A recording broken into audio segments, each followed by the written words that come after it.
आप देख रहे हैं द तर्कस और चारों तरफ कुहासे का ये आलम है और शायद इसी तरह का कुछ आलम किसान समस्याओं को लेकर के देश में चल रहे आंदोलनों का भी है। सरकार एक तरफ से बात करना चाहती है, दूसरी तरफ से किसान के नेता भी अपने पक्ष पर अड़े हुए हैं।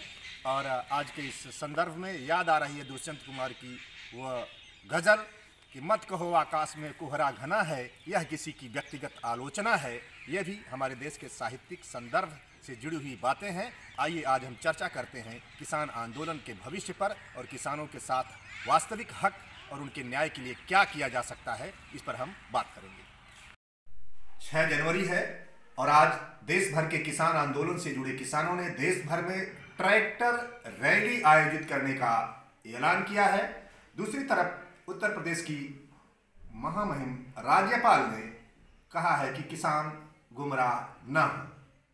इन सब के बीच जो एक दमदार और वास्तविक बात है जो धीरे धीरे फिजाओं में गूंज रही है और उठ करके सामने आ रही है, मैं समझता हूं कि पूरे देश को इस बात पर गहनता से विचार करना चाहिए और इस तरह का निर्णय सरकार को लेने की पहल करनी चाहिए। और वो बात यह है कि जैसे किसान अपनी उत्पादित वस्तुओं का, अनाजों का मूल्य स्वतः निर्धारित नहीं कर पाता है, उस मूल्य को नियंत्रित किया जाता है, उसी तरह से औद्योगिक घरानों के द्वारा जो भी उत्पाद देश भर में किए जा रहे हैं, औद्योगिक मूल्य नियंत्रण आयोग बनाया जाना सबसे जरूरी है, बेहद जरूरी है। उससे देश भर की जो दुर्व्यवस्था है, अव्यवस्था है, उसके बीच हम एक व्यवस्था खोज पाएंगे। यह एक अराजकता की स्थिति है कि हमारे उद्योग अपने द्वारा उत्पादित वस्तुओं के मूल्य निर्धारण में स्वतंत्र हैं और उन पर कोई नियंत्रण नहीं है और उसकी कोई सीमा नहीं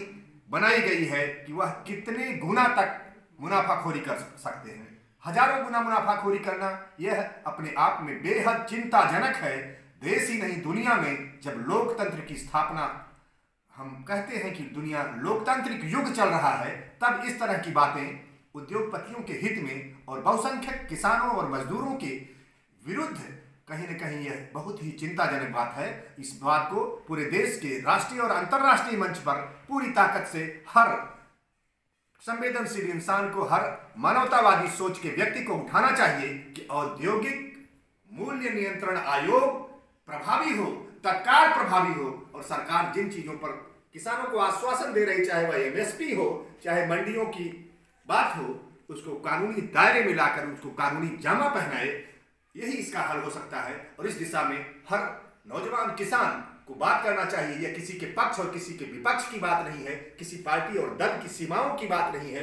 यह पूरे देश की मानवता की बात है, किसानों की बात है, बहुसंख्यकों की बात है और वास्तव में कहा जाए तो यह क्रांतिकारी राष्ट्रवाद की बात है। और इसी क्रांतिकारी राष्ट्रवाद से इस देश की समस्याओं का समाधान होगा, क्योंकि आज हर कोई यह सवाल कर रहा है कि इन समस्याओं का समाधान क्या है। निश्चित तौर पर आंदोलन, जागरण और क्रांतिकारी राष्ट्रवाद जो सब में समता और सबको सम्मान, सबको स्थान, सबको रोटी, शिक्षा, सम्मान, स्वास्थ्य ये देने के लिए प्रतिबद्ध हो, ऐसे लोक कल्याणकारी राज्य की आज जरूरत है। और केवल संविधान के पन्नों पर लिख देने से कोई देश महान नहीं हो जाता, उसको हमें लागू करना पड़ेगा और लागू करने के लिए देश भर के लोगों को उसका दबाव बनाना पड़ेगा, क्योंकि जनता जिन चीजों के लिए आंदोलन करती है उस पर कभी न कभी, कहीं न कहीं कदम उठाना ही पड़ेगा, देर सवेर, लेकिन यह अविलंब यह काम किया जाना चाहिए। यह देश हित में है कि औद्योगिक मूल्य नियंत्रण आयोग बनाया जाए।